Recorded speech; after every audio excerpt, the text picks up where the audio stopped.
안녕하세요. 영주입니다. 오늘은 문법 용어 정리 5번째 시간 바로 시작하도록 하겠습니다. 자, 61번 원형 부정사 볼게요. 동사의 원형이 다른 품사 역할한다라는 얘기입니다. 예전에 얘기했던 것처럼 is나 am, are 이런 것들은 비동사가 따로 이제 동사 원형으로 존재를 하고요. make와 같은 일반 동사는 현재형 make가 동사 원형이 됩니다. 자, 다음 62번인데요. 비슷하다라는 얘기입니다. 뭐 예를 들면 유사관계대명사라는 말에서 또 유사라는 말이 보이는데요. 형태나 단어는 다른, 위치, 후 이런 건 아니지만 관계대명사 역할을 한다. 요때 유사관계대명사, 유사라는 말을 씁니다. 63번 의미상의 주어인데 의미상의 주어는 주어는 아니지만 주어처럼 해석하는 거예요. 다시 주격, 주어의 자격은 아니지만 주어처럼 해석하는 것. 예를 들어서 보면 나는 그녀가 말하는 것을 들었다. 그죠? 나는 그녀가 말하는 것을 들었다. 여기서 나는이 주어가 되고요. 들었다가 동사가 되겠죠. 이렇게 문장 안에 메인 주어와 메인 동사가 있고요. 그 안에 또 다른 주어 역할과 동사 역할을 하는 것이 있어요. 그 중에서 그녀가 했을 때 이 그녀, 이 부분이 의미상의 주어다라는 것 기억하시고 64번 인칭 대명사는 대명사의 종류입니다. 뭐 지시, 제귀, 인칭 뭐 여러 가지 대명사가 있는데 그 중에서 앞쪽에서 먼저 사람을 언급했을 때 사람 대신 쓰는 대명사 이것을 인칭 대명사라고 합니다. 자, 65번 자동사인데요. 이 자동사는 영어로 verb intransitive라고 이야기합니다. 그래서 VI라고 표현을 하고요. 목적어를 필요로 하지 않는 동사입니다. 무슨 말이냐면 문장에서 주어와 동사 그리고 또는 주어와 동사와 보어 이런 경우 뒤에 목적어 없잖아요. 그죠? 요때 즉 1형식이나 2형식에 쓰이는 동사를 자동사라고 이야기합니다. 자동사. 자, 다음 66번 제기대명사인데 이것도 역시 64번에 썼던 대명사의 종류 중 하나입니다. 자기 자신을 뜻한다라고 생각을 하시면 돼요. 무슨 말이냐면 나 자신, 그들 자신, 그녀 자신이라고 했을 때 그 자신에 대한 이 부분이 바로 제기대명사라고 하고요. 영어에서 블라블라 셀프라든지 블라블라 셀브즈로 끝나는 것을 보면 알 수 있습니다. 67번 전치 수식인데 이것은 한자 그 말 그대로 앞에서 꾸며주고 수식해준다라는 말이에요. 어떤 명사가 있으면 앞쪽에서 형용사 같은 것들이 앞쪽에서 꾸며주는 것 이것을 전치 수식이라고 얘기하는데 이거는 어떤 것, 즉 뭐 명사 이런 것 뒤에 있는 형용사 꾸며주는 후치 수식과 같이 비교를 하시면 될 것 같습니다. 자, 그 다음 68번 전치사에 대한 얘기가 나옵니다. 이 전치사는 영어로 preposition 이렇게 얘기하는데 명사 앞에서 명사의 기능이나 역할을 보조해 준다라고 생각하시면 돼요. 그래서 in이나 on이나 at과 같은 것들, between 이런 것들이 전부 다 전치사에 속하죠. 앞쪽에서 구 한번 봤었죠, 그죠? 문장이 다른 문장 속으로 들어가서 특정한 명사나 형용사와 같은 특정 품사 역할을 하는 것을 이야기합니다.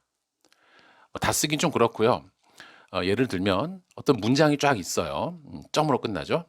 근데 그 안에 또 다른 문장이 들어가서 즉 주어, 동사, 목적어, 보어 같은 또 다른 문장이 덩어리로 명사나 형용사 역할을 하는데 요때 그 파란색으로 되어 있는 요 부분이 뭐 명칭이 바뀌는 거예요. 문장이란 것에서 절이라는 명칭으로 변경이 되는 겁니다. 요 기억하시고요.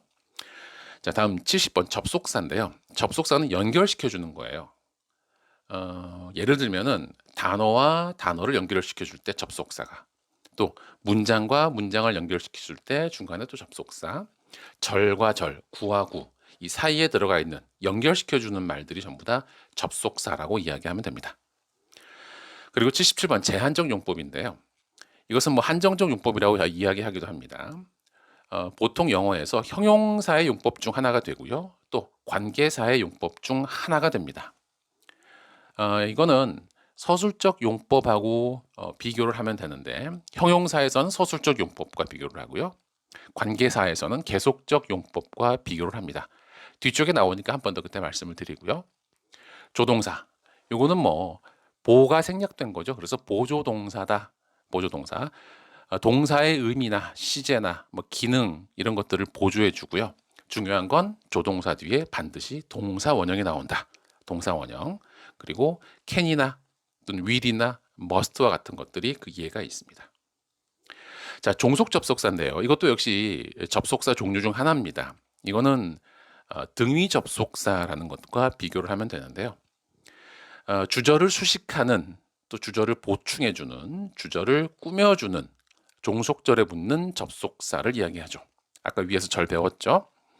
예를 들면 접속사 플러스 주어 플러스 동사 플러스 목적어 또는 보어, 이 부분이 주절 뒤쪽에 있는 주어 동사 목적어 보어를 꾸며준다. 이때 이것을 뭐 종속 접속사 또는 종속절 이렇게 얘기합니다. 주격은 이제 격 이야기했을 때 나왔는데, 주어는 문장의 중심이고 행동의 주체죠. 그래서 주어의 자격을 갖는 것, 이것을 주격이라고 얘기합니다. 그죠? 주어의 자격 반드시 좀 기억을 하시고요. 그리고 이제 75번인데 이건 상당히 중요한 부분이에요. 문장 형식에 쓰이는 정동사와 오형식에 쓰이는 정동사와 비교를 해야 되는데, 정의를 좀 기억하세요. 동사의 형태로 다른 품사 역할을 하고요. 하지만 동사의 성질을 갖는다.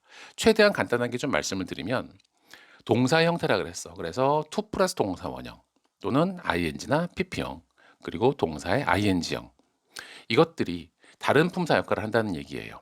즉 to 부정사는 명사나 형용사나 부사의 역할을 한다. 또 ing나 pp, 이것은 분사라 그러는데 이것은 형용사의 역할을 한다.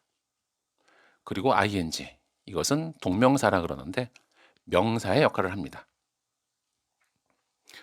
그래서 동사의 형태, 부정사, 분사, 동명사가 명사, 형용사, 부사 역할을 하고, 동사의 성질을 유지하는 것, 뭐 여러 가지가 있는데 그 중에 가장 대표적인 게 부사의 수식을 받는다라는 거 기억을 하시면서 75번 준동사는 상당히 중요하니까 여러분 꼭 정의 기억을 해주시기 바랍니다. 그래서 오늘은 여기까지 5번째 시간 문법 용어 정리 한번 살펴봤습니다. 앞에서 나온 이야기들과 계속 겹쳐서 중복돼서 나오겠죠.